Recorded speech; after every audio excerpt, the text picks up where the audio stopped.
Here's Dale's new Husqvarna 327P5 tree pruner. Hoorah! So he just got it. He hasn't fired it up yet. That's as far as it goes. Just a little. Doesn't bother to read the instructions. Men don't need. Real men don't need instructions. So we're going to get this thing fired up and see how it works. What kind of extension that have, Dale? About 12 foot, looks like. Looks like about 12 foot. Okay, I'm running in the barn and get the chainsaw gas.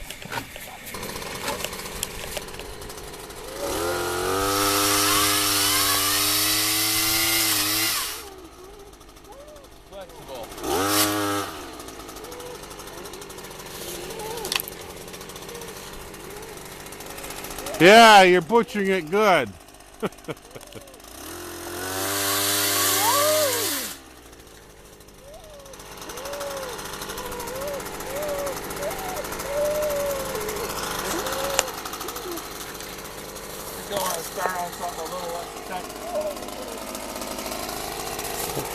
Go to the tamarack tree.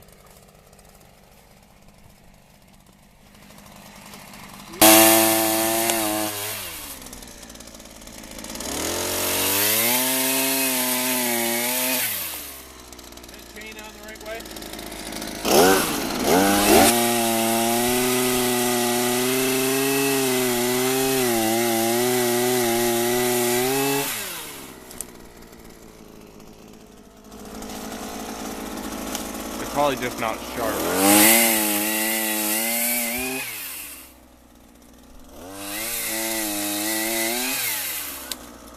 Sweet. Tree pruning saw blades. Tree pruning saw blades aren't aggressive like a chainsaw because they don't want it to bind.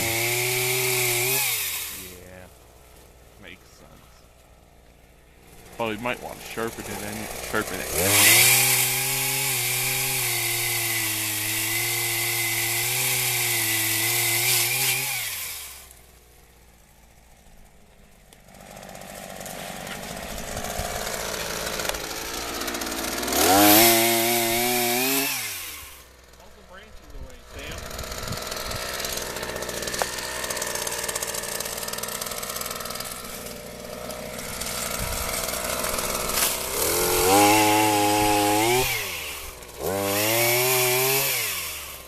This is a tamarack tree.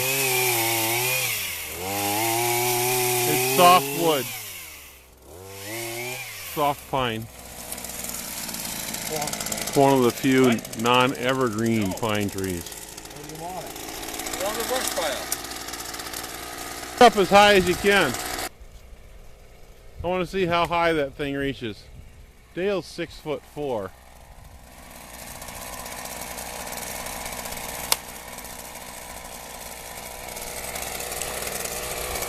There. And what? You have to like unclip it to get any higher, huh? Well, it looks like you're reaching at least 14 feet. Yeah, you're 8 foot above your head.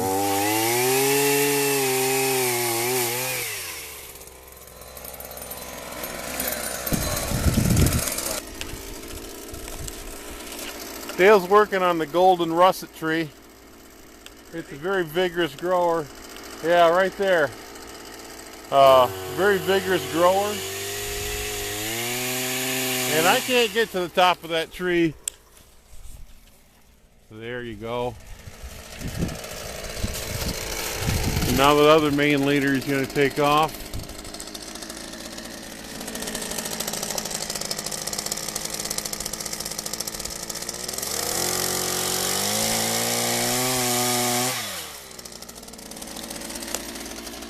Impossible to get to those limbs, even with one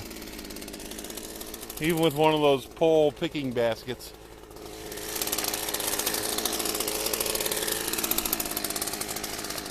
the center leader, the big one, take it back out to the next whirl. Because the tree's leaning this really heavily like this. So you need to remove 5 more feet of it. Down more. Yeah, way down there. You can get it from here, from this side. The tree's leaning to the south a lot. So I'm trying to balance the tree a little bit. It's a very vigorous grower. It'll make up for it.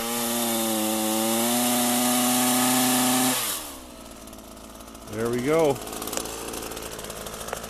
Beautiful. Almost this big vertical sucker. You should have taken that off last year. Yeah, I was thinking it would bend over like the rest of them. All it's doing is taking good juice away from the producing. I need more wood on that side of the tree though. Well, Dale and I talked it over, and we're going to cut the center leader off right here. That's about 8 foot, a good 8 foot right there at this crotch, and I can't pick apples up there anyway. What happens is I get a lot of apples up there, it bends away over and then breaks. So yeah, we cut that leader off, which isn't doing what we want it to either. So okay, Dale, take the last one off. This tree's getting a real flat top haircut today. Start them up, Sam.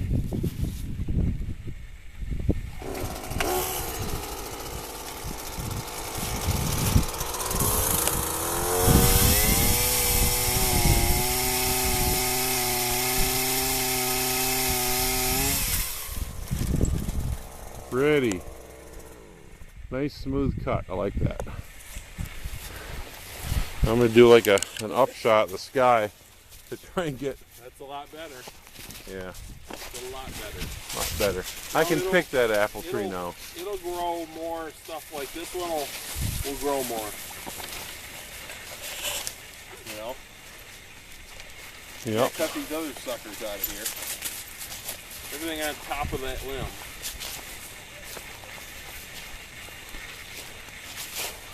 Yeah, I can pick that apple tree now. Yeah. That's cool. That's where you need it. It'll still blow suckers up there that you can cut off. Yeah, it does sucker. This is a tip bearer tree. So when you cut off a limb, you don't get many apples off any of that limb anymore.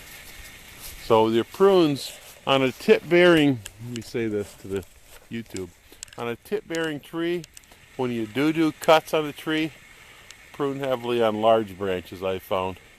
Don't prune off the tips of branches because you end up getting rid of most of the apples. Now this tree is mature, so it's not only tip bearing out here, but it is starting to get some spurs farther up on older wood. But so it's half tip bearing and half spur, but not a lot of spurs.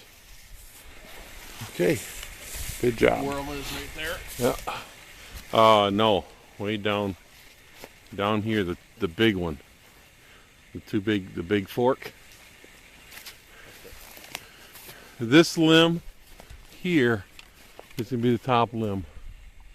Okay. Here? Down lower, right down there. Yeah. That's a lot of tree, but we got to shorten the tree. Right. This is a Jonathan tree on the back field. It was planted some 25 years ago, and we let it grow real tall because we had a lot of brush growing around it. But since we cleared out some of these pine trees and it gets sunlight now, and we can't spray to the top of that thing, it is 25-30 feet tall. It's time to take it down a mite so we can within sprayer range. Right? Might be able to get it from the north side here, Dale, or south side here. Okay, there you got it. Good cutting.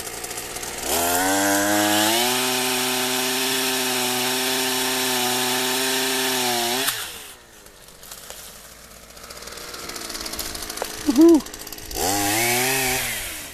That tree is now manageable.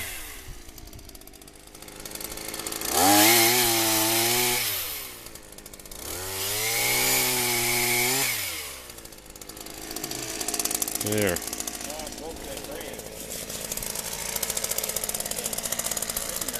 Now that's only about 8 foot high now, right at that top of the center leader. How about this pear tree? Yeah. This pear tree is another tree that was planted several years ago. This little orchard mostly died back. A couple trees survived. We call this Dean's orchard. My brother Dean, he likes pears. This pear, though, I think grew from the rootstock because it gives tiny little gritty, bad tasting pears. So we grafted some Bartlett to the lower limbs a few years ago, but the top gets all the energy. So we need to prune the thing back a little bit. Right there? Yeah, for a start.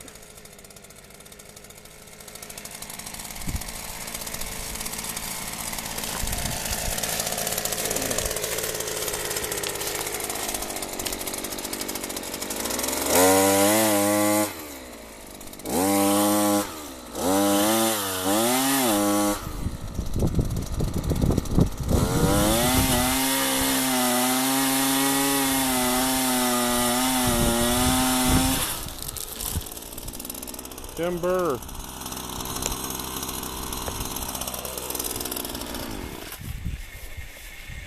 Now I'm thinking, Dale, we might have to cut that even lower so that we can graft onto it from like the back of a pickup truck. Some good pears. Bartlett. We could keep grafting on all these other lower limbs. We could do that if we can get to them. Well, like this one you can get. From the truck? Okay, but not the ones way up where you cut. We've got to cut about 2 foot shorter.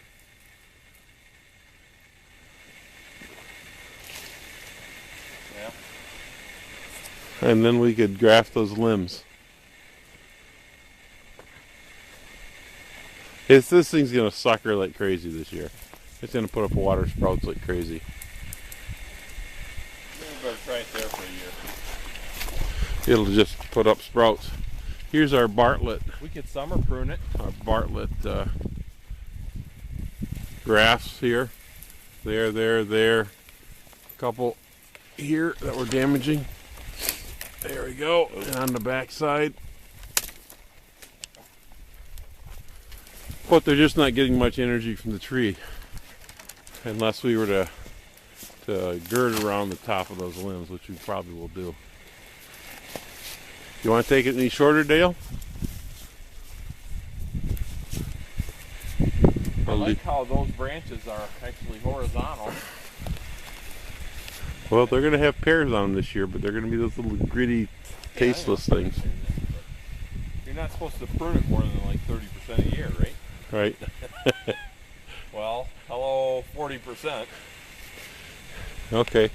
We'll just graft over some of these lower limbs here then this year. It should send a lot more juice to the lower limbs that we graft. I think we're going to try some girding to do that too. If you take a limb like this right here that has a graft on it, and since the top of the tree gets most of the energy, you take right above here and you cut the tree through the bark, through the cambium layer, and then what's coming up here goes into the limb instead of keeping on going. So I think we might be able to get some more growth on those grafts if we do that. You just do that with a knife or what? Yeah. You don't have. You don't remove the bark. You just cut in. Yep. Any other ones? We'll practice on Dean's trees. Okay. We'll learn what to do and what not to.